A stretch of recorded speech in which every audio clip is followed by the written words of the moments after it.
IPL అంతర్జాతీయ క్రికెట్లో తీరిక లేకుండా మ్యాచ్లు ఆడటం, ఆ వెంటనే టీ20 ప్రపంచ కప్ వేటకు వెళ్లటం, అలసటకు గురైన ఆటగాళ్లు అక్కడ అంతంతమాత్రంగానే పర్ఫార్మెన్స్ ఇవ్వటం, టీమిండియా పోరాటం మధ్యలోనే ముగిసిపోవటం గత కొన్ని పర్యాయాల నుంచి ఇదే వరుస జరుగుతూనే ఉంది.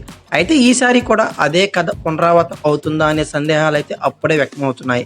పలువురు భారత ఆటగాళ్లు ఫిట్నెస్ సమస్యల నుంచి కోలుకొని సున్నితమైన స్థితిలో ఐపీఎల్లో అడుగుపెట్టారు.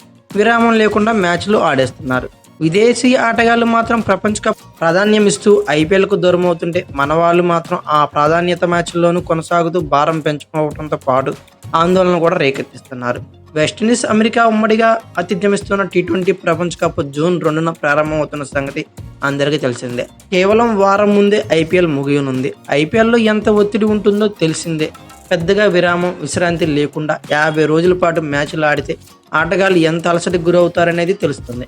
మిగతా సందర్భాల్లో అయితే సరే, కానీ ఈసారి ఐపీఎల్ అవ్వగానే టీ20 ప్రపంచ కప్ మొదలు కానున్న నేపథ్యంలో ఆటగాళ్లకు చాలినంత విశ్రాంతి అవసరం అని చెప్పుకోవాలి.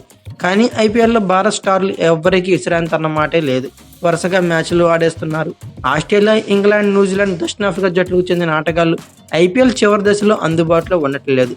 ఇంగ్లాండ్ జట్టులోని Jos Buttler, Jonny Bairstow, Philip Salt, Sam Curran, Moeen Ali, Livingstone play ఆఫ్స్కు ముందే ఐపీఎల్ నుండి వీడనున్నారు. ఆస్ట్రేలియా ఆటగాళ్లు మ్యాక్స్వెల్, డేవిడ్ వార్నర్ ఐపీఎల్లో తగినంత విశ్రాంతి లభిస్తోంది. మిగతా దేశాల ఆటగాళ్లు కొందరు ముందే ఐపీఎల్కు దూరం అయ్యారు. భారత ఆటగాళ్లకైతే అలాంటి అవకాశమే లేదు. పోనీ ముందే వారిని లీగ్లో రొటేట్ చేస్తూ అలసటకి గురి కాకుండా చూస్తున్నారా? అది అసలే లేదు. ఇది టీ20 ప్రపంచ కప్లో ఆటగాళ్ల ప్రదర్శనపై ప్రభావం చూపుతుంది, ఆందోళన రేకెత్తిస్తుందని చెప్పుకోవాలి. అయితే టీ20 ప్రపంచ కప్లో బుమ్రా ఎంత కీలకమో ప్రత్యేకంగా ఎవ్వరికి చెప్పాల్సిన అవసరం లేదు. అతను దూరం కావడం 2022 పొట్టి ప్రపంచ కప్లో ఆ భారత అవకాశాలపై తీవ్ర ప్రభావం చూపింది.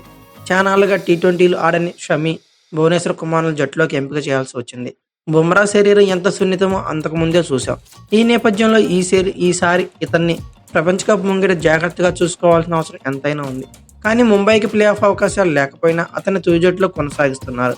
బుమ్రాకి విశ్రాంతినివ్వటం అసలు చర్చ జరగలేదని ముంబై బ్యాటింగ్ కోచ్ పొలార్డ్ చెప్పడం గమనార్హం. ఇక ముంబైకి సారథ్యం వహిస్తున్న హార్దిక్ పాండ్యా కూడా చానాళ్ల పాటు ఫిట్నెస్ సమస్యలతో ఇబ్బంది పడ్డాడు. ముంబై కెప్టెన్సీ మార్పు తాలూకా వివాదంతో అతను సతమతం అయ్యాడు.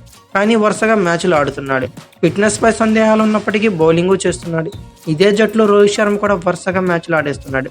సూర్యకుమార్ యాదవ్ సైతం కొన్ని నెలల పాటు మైదానానికి దూరంగా ఉండి ఐపీఎల్కు ఆలస్యంగా అందుబాటులోకి వచ్చాడు. ఆ తర్వాత విరామం లేకుండా మ్యాచ్లు కూడా ఆడేస్తున్నాడు. ప్రపంచ కప్ ఆడబోయే మిగతా ఆటగాళ్లు కూడా ఐపీఎల్లో చివరి వరకు కొనసాగబోతున్నారు.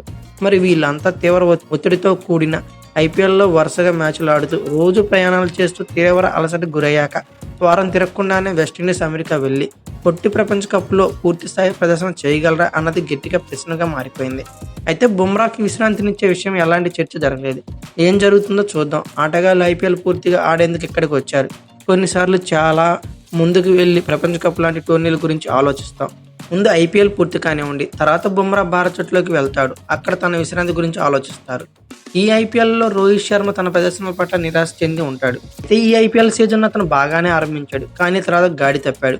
బహుశా అలసట అతడిపై ప్రభావం చూపించుతుందేమో అని తెలుస్తుంది. ఒక విరామం తర్వాత అతడికి మేలు చేయొచ్చు. అప్పుడు ఖచ్చితంగా ఫామ్లోకి వస్తాడు. ఆస్ట్రేలియా మాజీ కెప్టెన్ మైకేల్ క్లార్క్ వ్యాఖ్యానించాడు. అయితే ఇలాంటి పరిస్థితుల్లో టీ20 ప్రపంచ కప్ టీమిండియా నెగ్గుతుందా అనే సందేహాలు అయితే రోజు రోజుకు పెరిగిపోతున్నాయి. అయితే ఈ టీ20 ప్రపంచ కప్ గురించి టీమిండియా నెగ్గుతుందని మీరు అనుకుంటున్నారా? కామెంట్ బాక్స్లో పిన్ చేయండి. అలాగే ఈ వీడియో కనుక మీకు నచ్చినట్లయితే like, share, comment plus subscribe చేసుకోండి. అలాగే పక్కనే ఉన్న బెల్ ఐకాన్ ఒకటి మాత్రం మర్చిపోకండి. Thank you for watching. Have a nice day.